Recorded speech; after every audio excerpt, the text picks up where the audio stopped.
Okay, we're now going to sort the food out for the snakes, and as we've got a few, and I've forgotten the list. Fail.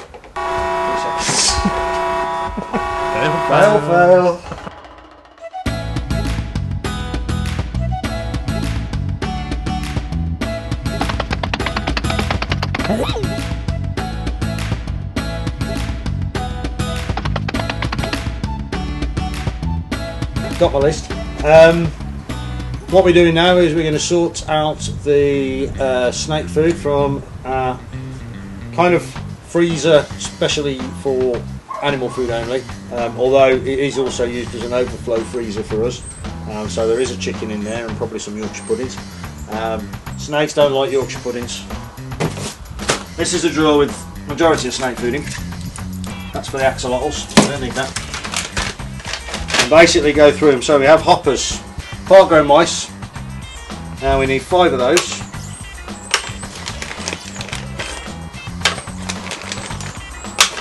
And we need some more next week. So I've always placed my order on a Thursday, the day after feeding day. So I'll just peel the label off, stick it on my hand. Well, I've got bald hands. Young Connie who eats rats. Quite a pretty colour that one, it's a nice grey one. Right, medium mice, 2 of those. And then we get a couple of large mice. One for Pixie and one for Kai. And then we get extra large mice. And we have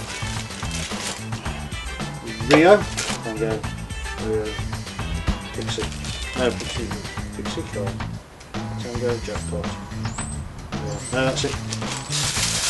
And we have one snake that eats fish.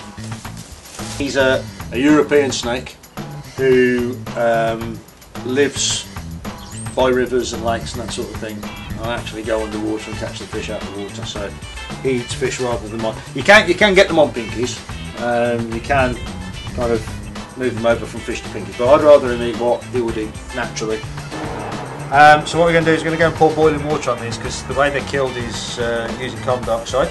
They can't feed live mice, just like they can't feed live chicks to the kestrel. We can't feed live mice to the snakes, and that's 2 reasons.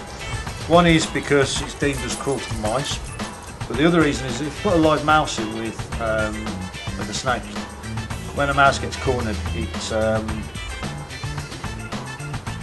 will fight back. And your snake could get damaged, could get bitten, it could get clawed, and therefore we feed dead mice. It's safer for the snake, and it's nicer for the mouse. So they're killed with carbon dioxide. So what we do is we put boiling water in, and as the mouse thaws, the CO2 goes into the water, and we don't have to worry about CO2 damaging our snakes. CritterBox TV quiz. How many daily fellows are in this episode of CritterBox TV? Is it A, 5, B, 18, or C, 3? Answers at the end of the show. And then we go around and we feed them. Keys. First one we're going to feed is Bingo. And Bingo is our animal corn. There she is, right on cue. And we put the mouse in, just smell it in a minute. There you go. Oh, that was my finger. And I drop that out of sheer reflex. She'll go and get it now. Little Tallulah. I don't know where she is. Oh, there she is. Hello Tallulah. Bring your mouse. And there she's constricting.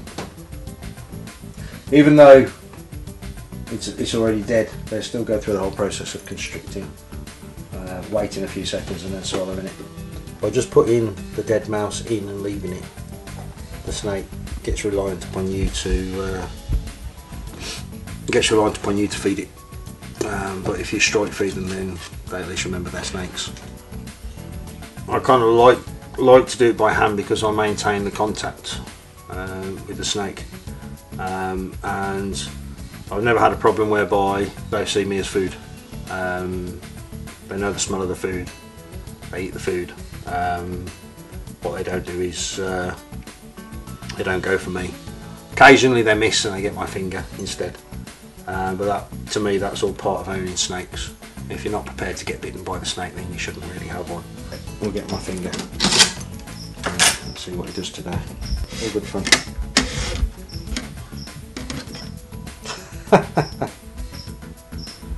And there he is. And all we do is just pick him up gently and put him down, and he will demolish them.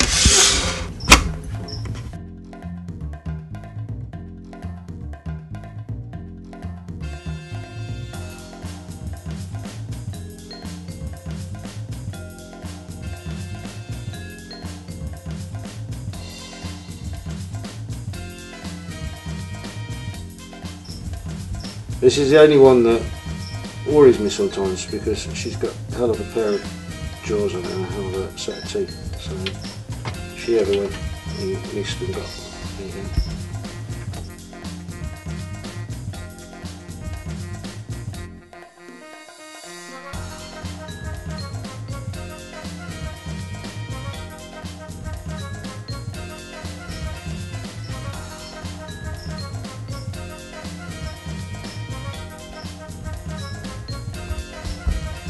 Thank you, that was nice. Cheesecake. These are our Everglade rat snakes, and they are Spirit Santos. What I do with these guys is take out the hide, and you've got a snake that's in strike pose because it knows what's coming. I have to check which one it is because we feed one in a box and we feed one in the div. And always advisable when you've got two snakes that live together is to feed them separately. What will happen if you feed them together is they'll both go for the same mouse. One gets the tail end and one gets the head end, and the one that gets the head end will not only eat the mouse but eat the rest of the snake as well. So you don't want your other snake being eaten. So what we do is we take one out and put him in the box and feed him in the box. This one is Santos, and we can tell because he's got dots down his back rather than stripes. So he goes in the box. No, you go in the box.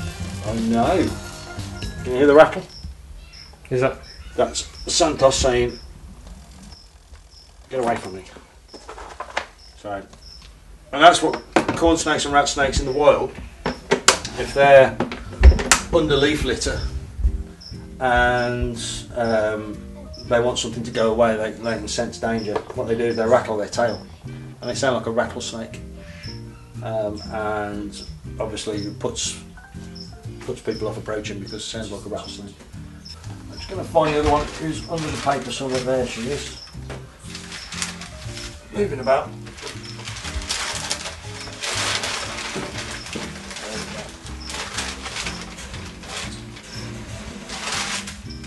And this one is Spirit. Tell Spirit because Spirit's got a line down the back rather than dots. Different markings, which is good. As we can tell them apart. So that goes back into the viv. And put the mouse by the opening of the hide. I don't know if you can smell that, but it musk done me, which is always nice. And then we put him in his hide. There you go. And he should turn around and get the mouse maybe, if we're lucky.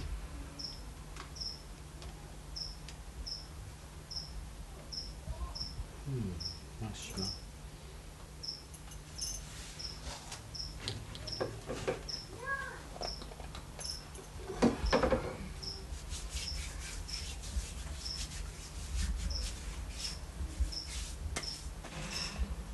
Smelling.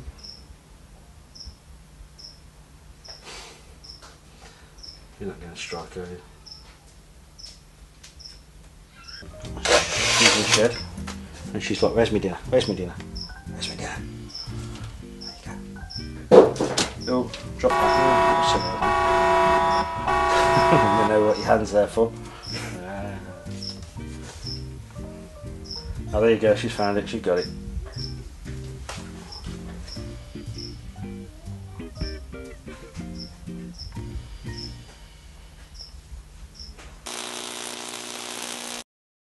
I'm Dale Priest Kelly. I'm Zach Kelly. And you're watching Critterish Comments. Tim Belshaw has asked us, does Beans ever get jealous of the other animals?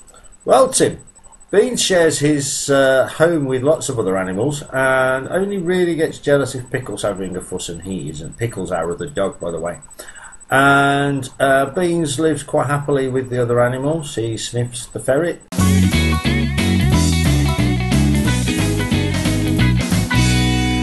He plays with Stoosh, or rather Stoosh plays with him. And you know, he's quite tolerant of the cat. So yeah, in general, Beans gets on very well with the other animals and isn't that bothered about them sharing his crib, as you put it. Thanks for your question, Tim. Claire Whiting has asked us, if we could have any animal in the world here at Critterish Manor, what would it be? Would it be a hippo? Nope. Would it be A zebra? Nope. A giraffe? Nope. Would it be An elephant? No. Would it be a crocodile? Ah, too scary. Would it be A cobra? Nope. It would be a lovely, fluffy penguin. Long been a fan of penguins, and if I could have a colony of penguins, then I really, really would. Yeah. Joanne Katie's daughter, Paisley, has asked us, what is Stoosh's favourite food? Paisley, it's apple. Seems like it's Zach's favourite food too. We did take a long time to consider this one because Stoosh likes lots and lots of different foods. She enjoys Moreo worms a lot. She tries to eat the bag of locusts while they're still in the bag. She also enjoys chicken, celery, courgette, carrot, strawberries, raspberries, pears, parsnip, cucumber, tomato. The list really does go on and on. She likes wild dandelion flowers, thistles we found out the other day. I don't think there's anything that Stoosh wouldn't at least try. She likes mushrooms too, especially wild ones. Okay, so thanks a lot for your question, Paisley, and I hope you like apples too because they're good for you. Thanks for all of your questions. Please keep them coming. Your questions and suggestions are very valuable to us. If you do have any, then just leave them below the video there or comment on our Facebook page. I'm Dale Priest Kelly. I'm Zach Kelly, handing you back into CritterBox TV. We keep the vivs locked because it keeps the snakes secure. It saves me leaving them open. It means the children can't open it accidentally. It means the snake can't push it open because snakes can be quite clever when it comes to that. He's there. Take the hide out. There he is. This is Piper. I trust all of my snakes. They repay me by not biting me, which is nice. We put him back in his viv. And we'll take the mouse over here.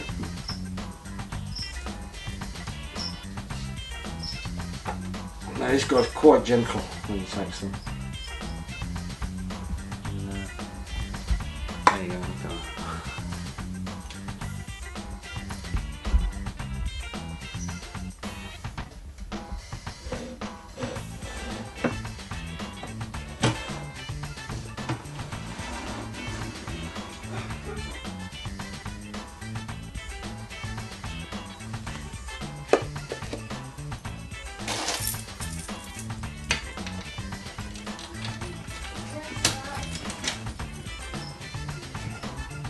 This is Ivy. Ivy is a corn snake, different variation. Just put all the water back in.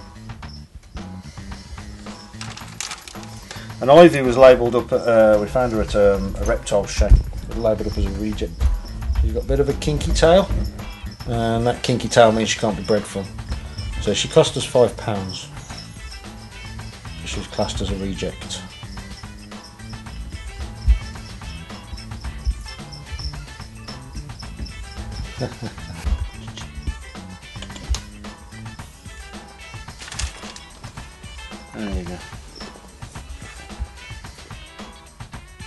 She's got it straight by the head. And again, we just lift her up, plonk her back in. Next one is Matt, our coastal carpet python. He knows what's coming, you can tell. He's looking for the mouse.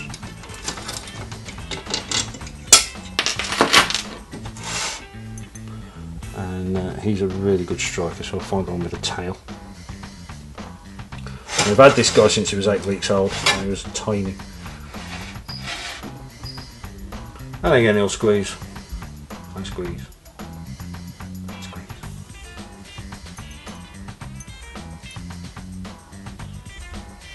Yeah, although they're checked every day anyway, it's nice just to be able to make sure they're still there. And it also gives us an opportunity to see whether or not they're in shed or not. Obviously we've just seen that Priscilla's in shed now. Baby girl is a different kettle of fish, because baby girl, unlike the corn snakes and the coastal carpet python, she's not actually a constrictor. She's mildly venomous snake, and they rely upon, in the wild they eat toads, and they're rear fanged, which means the fangs are just under the eyes, and what they do is they eat toads, and toads as a defence will blow themselves up into a big bubble. And what these guys do is they use the fangs at the back of their mouth to burst the toad so they can swallow it. Just drinking the water that's dripping off the nose. Oh yeah, taste it, taste it, taste it. No, no.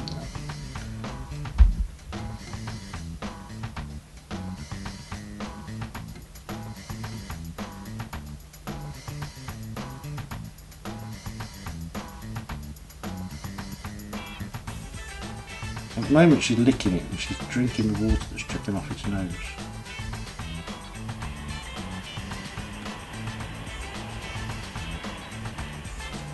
Like that. There you go. There you go. Nice.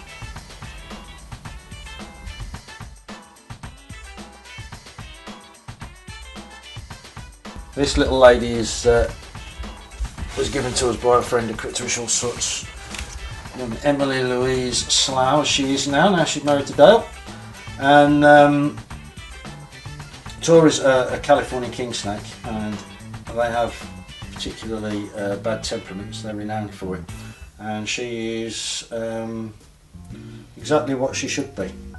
So we feed her very carefully, still hand feed her rather than just drop it in, but she knows what's coming, you can see. She's like, whoa, dinner.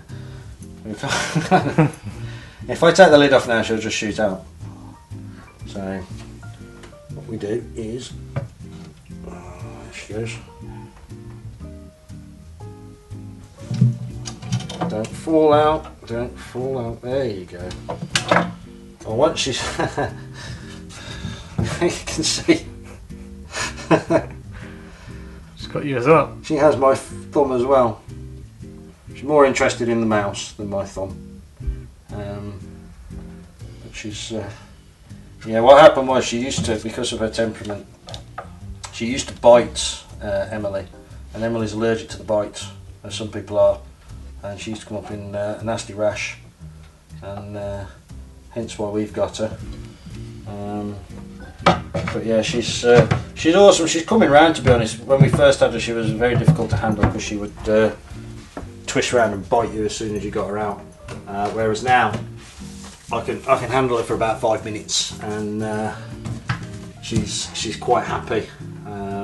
So obviously that handling time will get a bit longer and a bit longer and a bit longer until I can handle her properly. And she's, but it's just going to take a lot of time. The Paraguayan rainbow boa, the Brazilian rainbow boa, and Connie, which is the big one.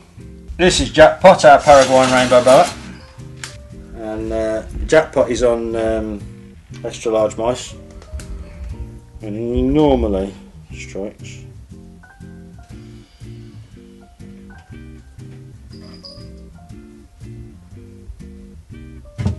There you go.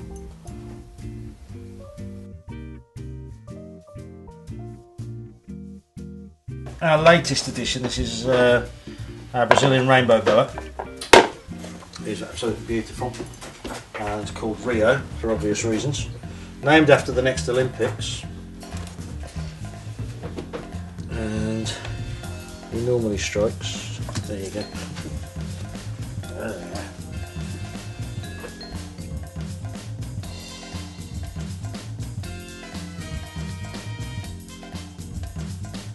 Okay, this is Connie, and Connie's deep in shed at the moment, so how blue her eyes are.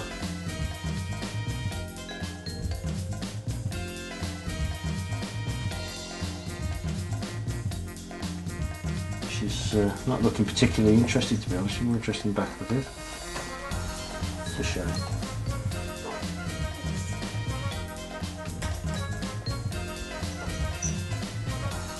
What we do in that case is we lay it down. She just generally strike with being in shed.